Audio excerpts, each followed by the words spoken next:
Hello, everybody, and welcome back to the Nerds Inn. I am Paul, and I just got done seeing Deadpool 2. So I'm just going to give a few brief thoughts, spoiler-free, on Deadpool 2, and then I'll get into spoiler talk in a little bit. Deadpool 2 is an anomaly to me. It definitely is a movie that suffers from sequelitis. Everyone that I've been hearing about and reading other critics' reviews is they keep saying it's bigger, the jokes are bolder, and I really didn't get any of that. I felt like everything was actually smaller. Maybe the scope of the movie was bigger, but I felt like everything else was smaller. There isn't a clear villain in this film. I mean, there is, but there really isn't. There isn't a big bad boss that they need to go after. Most of the stuff that happens in this movie, they bring on themselves. X-Force does things to themselves and not necessarily is involved with this big bad villain. There's about 3 big encounters in this movie that aren't as big as what we saw in Deadpool 1. Just for an example, I didn't feel like there was any point in this movie that we had like a bridge scene. Like, that they had on the bridge in Deadpool 1 where it was this really great, clever action sequence. I guess I can just say this movie for me was very generic, very bland. And I really didn't connect with the plot very much. Now, I've gone on record of saying that I did not dislike Batman vs. Superman. I actually liked it. I enjoyed it. I didn't love it. It was by far not great. But it wasn't a waste of my time.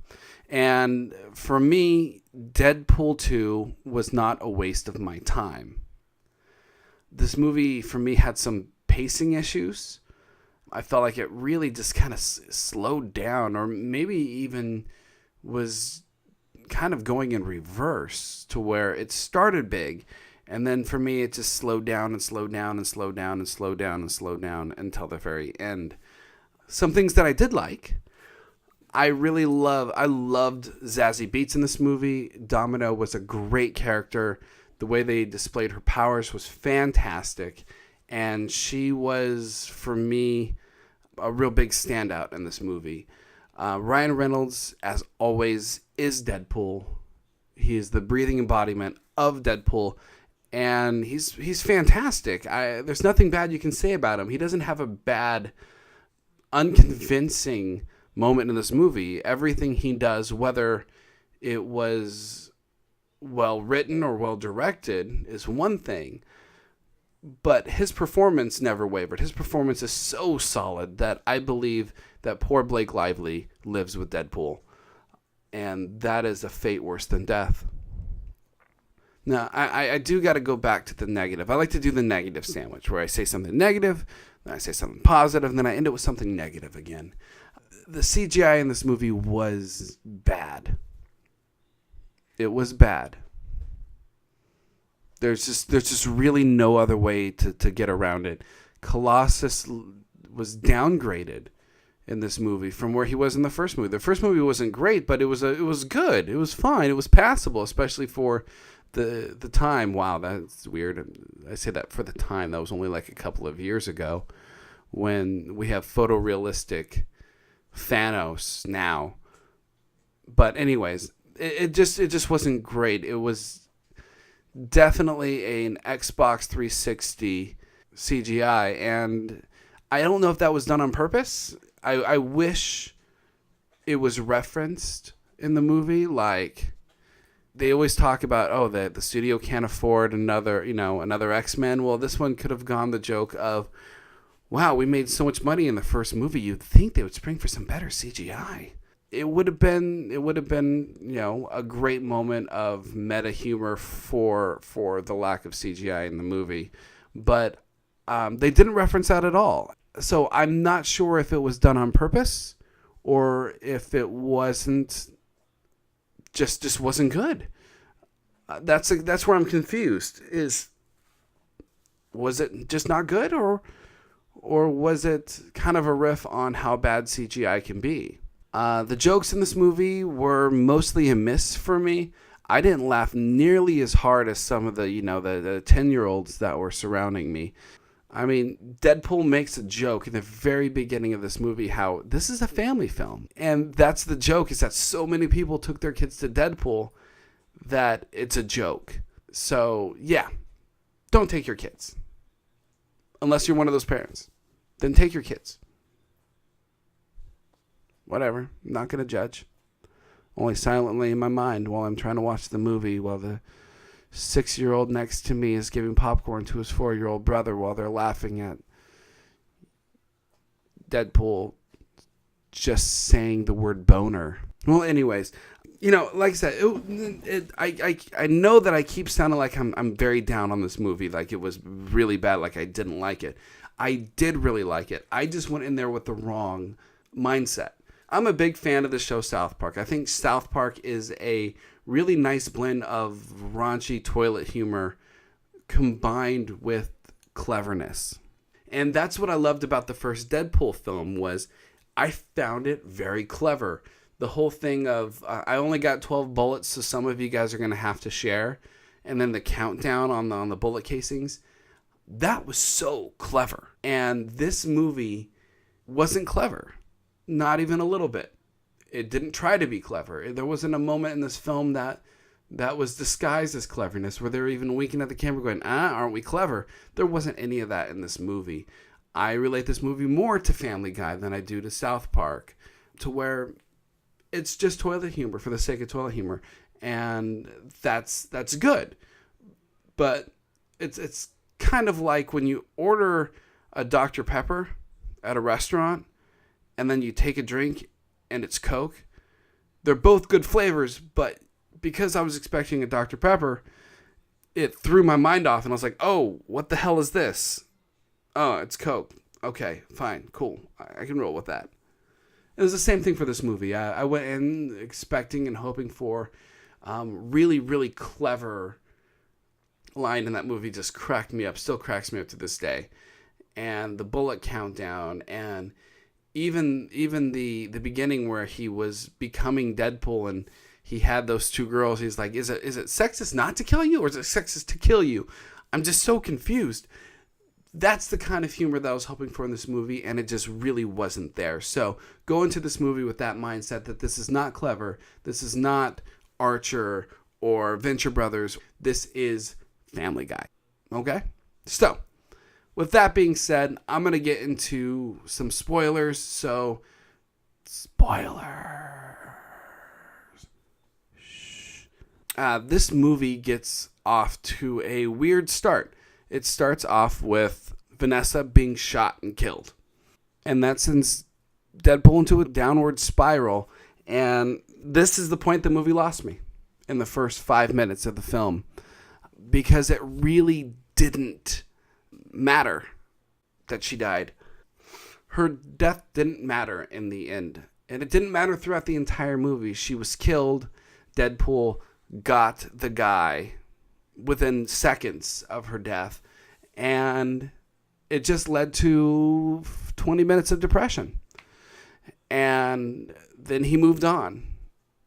And then in the end of the movie, at the very end, the post-credit scenes, he goes back and he saves her. Therefore, we did not actually see the movie. We have no idea what happens. We have no idea how he saved Russell, how he convinced him not to become a serial killer, because none of that actually happened. The whole reason why he ran into Russell to begin with was because Vanessa died. He went to live with the X-Men, and the X-Men sent him on a mission where he met Russell. Therefore, the entire outcome, the entire movie of Deadpool 2 is null and void. Completely. Like, I don't even know what to say. Russell in the movie was, I just didn't get the plot. I did not follow it. It's like I said, the same thing with Batman vs. Superman. For me, the biggest problem that I had with Batman vs. Superman was I just did not connect with the plot. It just didn't quite make sense for me or really connect. And that's what happened with Deadpool 2 was we had this broader story about family and about family can come from anywhere. And it's just so loosely connected. And the kid in the movie was just, I'm sorry, he just wasn't very good or convincing or even remotely likable. This kid didn't do anything in the movie that made you say, you know what, you need to save this kid, other than the fact that he was a kid and he was being abused. You connect more with the issues the kid has than the kid or the actor themselves. And that kind of just made me check out of the plot. It just became a very paint by numbers, action sequence, heartfelt moment, boner joke. And and the action sequences seemed really scaled down to me. In the end of Deadpool 1, you had this great battle fight with Ajax. There was stakes involved, life and death for Vanessa. You had a great fight between Colossus and Gina Carino. And along the way, it was a really fun adventure where Deadpool was pretty much narrating the entire film, whether through voice narration or fourth wall breaks. And there wasn't really very many fourth wall breaks in this movie. This movie wasn't very self-aware. And it just, I don't know. For me, like I said, was it a waste of my time? It was not. It was not a waste of my time. It was fine. There was just so many moments where you looked at it and say, you could do that better. And anyone who listens to me do reviews knows that I love to stay positive in movies. I am not a script writer. I am not the director. I am not the actor. I can't really pick apart the story that they want to tell me. My job is to try to connect to the story they're telling. So I love to stay positive about movies. For me, a movie, if it's fun, if it keeps me engaged, if I can connect, then I am in. And everything else is bonus after that. I didn't really connect with this film. And for the most part, I just felt let down. I felt like this could have been better. And it sucks because I love Ryan Reynolds. In no way was it an X-Men Origins Wolverine or X-Men Last Stand or Green Lantern or Elektra or Catwoman. It wasn't even close to being like that bad. It just was fine. And the second highest grossing R-rated film of all time sequel shouldn't be just fine. It should be better. One of my favorite parts in the movie was Juggernaut. I know that some people probably not going to like him very much because he's not very good CGI'd. It's not very good voice acting. It just was a much better Juggernaut than the Juggernaut we got in the X-Men Last Stand. And he was big. He had references to Charles Xavier. That's why he wears the helmet so his brother can't read his mind. It was fun. And his fight with Colossus was excellent. Of course, the end credit scenes were fantastic. Aside from him saving Vanessa, him killing Deadpool from X-Men Origins Wolverine was brilliant. Killing Ryan Reynolds while he's reading the strip for Green Lantern, exceptional.